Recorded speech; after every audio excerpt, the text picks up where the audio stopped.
Happy Tuesday!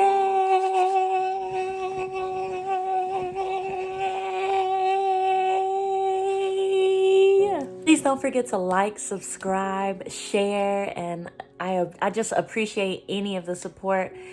I know there's a lot of Jobs out there right now. There's a lot of people who are not okay. There's a lot of people who have things going on in their life. There's people who are not in a good place in their life. There's people who have been hurt. There's people out there who are in a deep place. There's people out there who feel alone. There's people out there who have something going on in their life and they don't have an answer for it.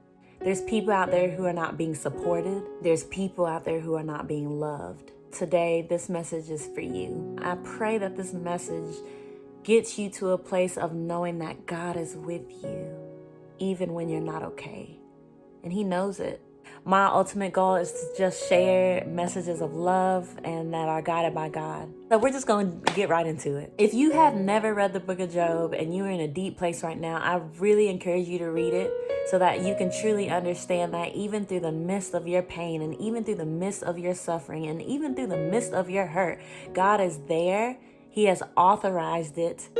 And even though you don't understand why, there's a plan for you. There's a light for you. There is good for you. So I want to focus on Job 1 today. And it starts off by talking about how Job was a man who feared God. He was a very honorable man who served God. He was blameless and upright.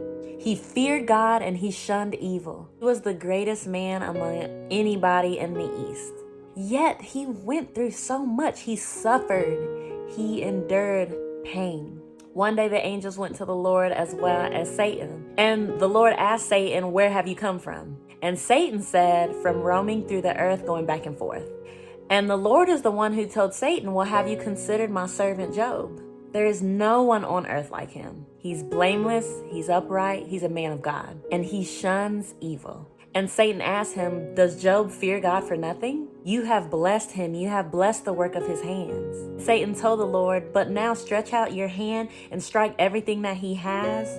He surely is going to curse you to your face. He's going to go against you." The Lord told Satan, "Everything is in your power. The only thing you cannot do is lay a finger on him." And Satan left and did his job, what Lord granted him the opportunity to do. When you read on in the book of Job, Job went through so much. He went through what a lot of us will never go through. Yet, we find ourselves in positions where we are just not okay. Even when we face small circumstances that really shouldn't hinder us from being at our maximum potential. Why is that? I am not okay. The message today is meant for you to understand that even when you are not okay, it's number one, okay to not be okay, but understand that it's bigger than you. It's bigger than you think. One thing we have to remember is that Satan only acts when he receives permission from God. God ultimately will always succeed, surpass, and be above Satan. So he will not authorize anything that Satan wants to do to you unless he feels that you're strong enough to face that battle. God's intention in allowing tests in our life is to prove strength of our character, whereas Satan's intention is to prove lack of character. So you can understand that anything that we're going through, every temptation has the potential for a positive effect or a negative effect. It all depends on our response to it. When we are not okay, when we realize that ultimately God is in control, it can help us to understand how to turn that negative into a positive. God is grooming you for greatness. It's way bigger than you think. Your situation is way bigger than you think. Your pain, your hurt, your suffering, your discouragement, your disappointment is way bigger than you think. And there's a reason for it. It's how you handle the little things. But you can't rush the process. Understand that in life, even those ordinary days or there's those days where we don't feel adequate enough, they're important because great people do little things with excellence. So every day that you spend your life, those little tasks that we have and those emotions and those feelings, when we choose to be excellent, when we choose to be positive, even when we're going through something, that is God grooming us for greatness. He's waiting on us to react the way that He sees fit for us to react. Just because your situation starts off small or hectic doesn't mean that's the way it's going to end, but it's how we handle it. God's not ready to grant you excellence. God's not ready to grant you your next step till you can appreciate the little things. You can appreciate the process, even when you don't see the light at the end of the tunnel. Showing up for the battle is just half the battle.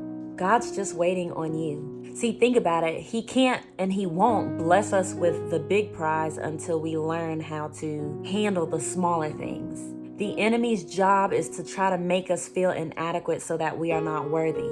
He succeeds when we start going down a path that God does not see fit for us. If the devil can convince you that you're small, you've already been defeated. Understand that your circumstance is happening for a reason and that God is actually with you. He's holding your hand. The enemy will often use you and who or what is closest to you to doubt and hurt you, to go against you, to use them as bait to tear you down. If you are allowing your circumstance or the people hurting you to tear you down, you're ultimately allowing Satan to win. Walk by faith and not by sight. Because a lot of times in our life, what's going on in front of us does not determine where our life is headed. It's just a wall Satan has built up so that we can think that our road is leading us to destruction. What you believe will always overcome what you see. Ultimately, God is here with you in the midst of your pain. When your life is being pruned, it's not to tear you down. The purpose of pruning is to improve the quality of a rose, not to hurt the bush. Sometimes you may be torn in certain areas of your life, but ultimately it's to improve the quality of your life. Remind yourself that there's a reason that you're going through this and that God granted this pain for your life, but it ultimately wasn't to hurt you, it's just to make you stronger. Acknowledge that God is with you through the midst of your pain. Understand that God sets and knows your limits. He will never put you through anything you can't handle. Wait for His perfect timing. This too shall pass. Thank you guys so much for watching, and I hope this helps somebody out there. Again, don't forget to like, subscribe, and I'll see you guys next week. Mwah.